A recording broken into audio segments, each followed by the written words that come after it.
வணக்கம். இன்னைக்கு நாம பார்க்க போறது உடுமலைப்பேட்டை. ஒரு தொகுதியோட அரசியல்ங்கிறது வெறும் தேர்தல் கணக்குகள் கிடையாது. அது மக்களோட அன்றாட வாழ்க்கை. நாம தேர்தல்களை பொது சேவைக்கான ஒரு டேட்டா இன்ஜினியரிங் ப்ராஜெக்டா பார்த்தா என்னென்ன உண்மைகள் நமக்கு தெரிய வரும்? வாங்க, உடுமலைப்பேட்டையை கொஞ்சம் ஆழமா அலசி பார்க்கலாம். இதுதான் தமிழ்நாடு வரைபடத்துல உடுமலைப்பேட்டையோட இடம். ஆனா இது வெறும் ஒரு புவியியல் புள்ளி கிடையாது. இந்த மண்ணோட தன்மை, இங்க இருக்கிற நீர்வளம், இதுதான் இங்க வாழ்ற மக்களோட வாழ்க்கையையும் அவங்க அரசியலையும் தீர்மானிக்குது. அதத்தான் நாம இப்ப புரிஞ்சுக்க போறோம். இந்த எண்களை பாருங்க. 56% கிராமப்புறம், 44% நகர்ப்புறம். இது வெறும் ஒரு புள்ளி விவரம் இல்ல, இதுதான் இந்த தொகுதியோட இதய துடிப்பு. பாதிக்கு மேல மக்களோட வாழ்க்கை நேரடியா இந்த மண்ணையும் விவசாயத்தையும் சார்ந்துதான் இருக்கு. சோ அவங்க தேவைகளும் நகரத்துல இருக்கவங்க தேவைகளும் நிச்சயம் வெவ்வேறையா தான் இருக்கும்.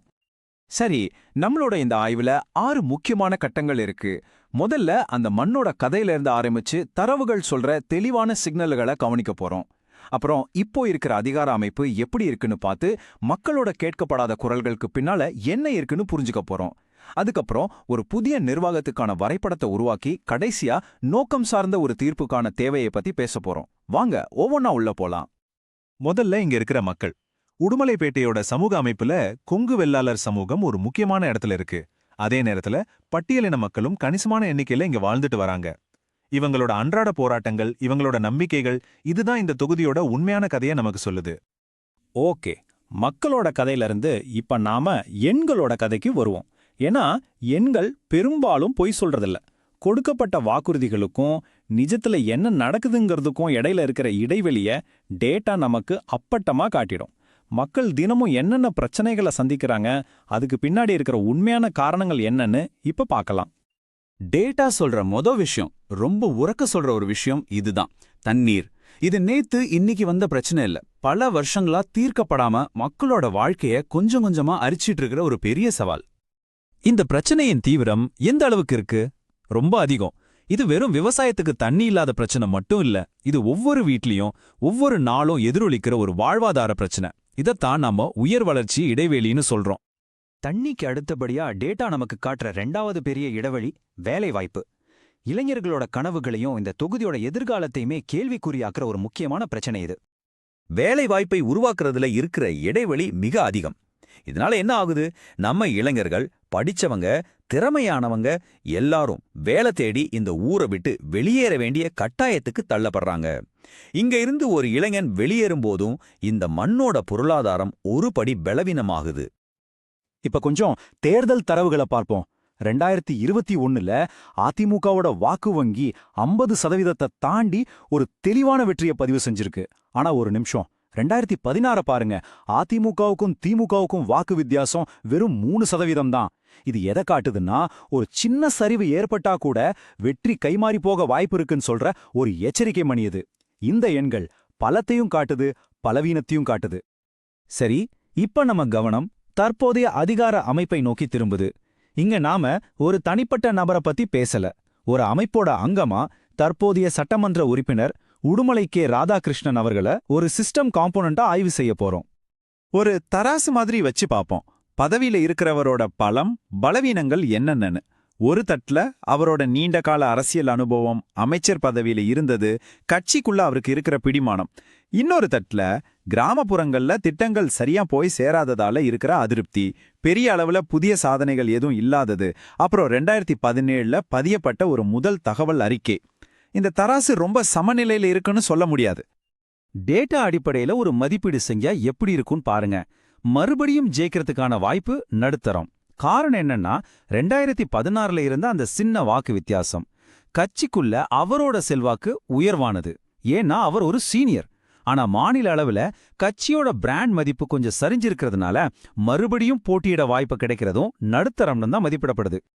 ஒரு நிமிஷம், நாம ஏன் இந்த மாதிரி விஷயங்களை இவ்ளோ ஆழமா அலசுறோம்? ஏன்னா பொறுப்பான பேச்சு தான் ஒரு ஆரோக்கியமான ஜனநாயகத்தோட அஸ்திவாரமா. ஒவ்வொரு விவாதமும் ஒரு குடிமகனோட கண்ணியத்தை மதிக்கணும். முறையான தகவல்களோட விவாதம் நடக்கும்போதுதான் மக்கள் அரசாங்கத்தையும் அமைப்புகளையும் கேள்வி கேட்க முடியும், பொறுப்பேற்க செய்ய முடியும். இனிமே வாக்காளர்களோட குறைகளை வெறும் புகார்களா பார்க்க வேண்டாம், அத ஒரு சிறந்த நிர்வாகத்துக்கான மார்க்கெட் டிமாண்ட் மாதிரி பார்க்கலாம். இந்த கேட்கப்படாத குரல்கள்ல தான் மாற்றத்துக்கான உண்மையான சக்தி ஒளிஞ்சிட்டு இருக்கு.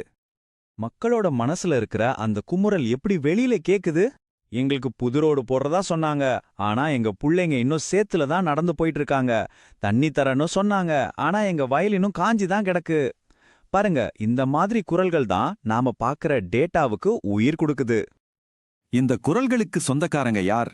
இவங்கள நாம மறைந்திருக்கும் ஆற்றல் குழுக்கள்னு சொல்லலாம். வேலையில்லாத இளைஞர்கள், அமைப்புசாரா துறைகள்ல வேலை பார்க்குற பெண்கள், தண்ணி பிரச்சனையாலையும் விலைவீழ்ச்சியாலையும் பாதிக்கப்பட்ட விவசாயிகள், முற்போக்கு சிந்தனை கொண்ட நகர வாக்காளர்கள். இவங்களோட தேவைகளை இப்போ இருக்கிற சிஸ்டம் முழுசா பூர்த்தி செய்யல. இவங்களை எல்லாம் ஒன்னு சேர்த்தா அது ஒரு பெரிய அரசியல் சக்தியா உருவெடுக்கும். ஓகே, பிரச்சனைகளை எல்லாம் அடையாளம் கண்டுகிட்டோம். இனி தீர்வுகளை பத்தி பேசுவோம். இது பொது சேவைக்கான ஒரு இன்ஜினியரிங் அப்ரோச். வெறும் வெற்று வாக்குறுதிகள் கிடையாது, இது ஒரு முழுமையான தெளிவான செயல்திட்ட வரைபா. இதோ அந்த வரைபடத்தோட இதயம், சதுர்முக கோட்பாடு. அதாவது ஒரு 4 முனை உத்தி. முதல்ல சிவனோட ஆக்ரோஷம் மாதிரி இப்போ இருக்கிற நிர்வாகத்தோட குறைபாடுகளை தைரியமா எடுத்து சொல்லணும். 2வது விஷ்ணுவோட ஸ்திரத்தன்மை மாதிரி மக்களுக்கு கிடைச்சிட்டு இருக்கிற அத்தியாவசிய நலத்திட்டங்கள் தொடர்ந்து கிடைக்கும்னு உறுதி கொடுக்கணும். 3வது பிரம்மாவோட படைப்பாற்றல் மாதிரி புதிய தொலைநோக்கு சிந்தனை கொண்ட திட்டங்களை முன்வைக்கணும். கடைசியா துர்க்கையோட பாதுகாப்பு மாதிரி மக்களோட சமூக பொருளாதார பாதுகாப்பை இன்னும் வலுப்படுத்தணும். தாக்குதல், ஸ்திரத்தன்மை, புதுமை, பாதுகாப்பு, இந்த 4ம் சேர்ந்ததுதான் ஒரு முழுமையான நிர்வாகம். அந்த புதுமைங்கிற 3வது தூணுக்கு கீழே ஒரு உறுதியான திட்டம். நம்ம முதலியே பார்த்தோமே, இளைஞர்களோட வேலைவாய்ப்பு பிரச்சனை. அதுக்கு ஒரு தீர்வு, ஒரு திறன் மற்றும் தொழில் முனைவோர் மையம். இதுக்காக முன்மொழியப்படுற முதலீடு 100 கோடி ரூபாய். இது வெறும் செலவு கிடையாதே, இது மக்களோட எதிர்காலத்து மேல செய்யற ஒரு முதலீடு. இதோட ரிட்டர்ன் என்ன தெரியுமா? 2000க்கும் அதிகமான உள்ளூர் வேலைவாய்ப்புகள், புதிய தனியார் முதலீடுகளை ஈர்க்கிறது, இளைஞர்கள் வெளியூருக்கு போறதை தடுக்கிறது. இந்த 100 கோடி மக்களோட வாழ்க்கையில நேரடியான மாற்றத்தை கொண்டு வரும். பாருங்க, ஒரு நவீன நிர்வாகங்கிறது டேட்டாவை பயன்படுத்துறது மட்டும் கிடையாது, அதை ரொம்ப மரியாதையோட கையாளுறதும் தான். இந்தியாவோட புதிய டிஜிட்டல் தனிநபர் தரவு பாதுகாப்பு சட்டம் நமக்கு அதைத்தான் ஞாபகப்படுத்துது. மக்களோட சம்மதமும் அவங்களோட தனி உரிமையும் வெறும் சட்டக்கடமை இல்ல, அது அவங்களோட அடிப்படை கண்ணியல் சம்பந்தப்பட்ட விஷயம். ஆக நம்ம ஆய்வோட முடிவுக்கு வரும். ஒரு அமைப்பு அது எந்த ஒரு முக்கிய நோக்கத்துக்காக உருவாக்கப்பட்டதோ அந்த நோக்கத்தை நிறைவேற்ற தவறும்போது மாற்றங்கிறது வெறும் ஒரு ஆப்ஷன் கிடையாது, அது ஒரு தர்க்க ரீதியான தவிர்க்கவே முடியாத ஒரு தேவையா மாறிடுது. யோசிச்சு பாருங்க, வறண்டு போன குழாய்கள், வேலையில்லாத இளைஞர்கள், உடைஞ்சு போன சாலைகள்னு நம்ம அன்றாட வாழ்க்கையோட டேட்டாவே இந்த சிஸ்டம் தோல்வி அடைஞ்சிருச்சுன்னு காட்டும்போது, மாற்றத்துக்காக போடுற ஒரு ஓட்டு உண்மையில நோக்கத்துக்காக போடுற ஒரு ஓட்டாகத்தானே இருக்க முடியும்.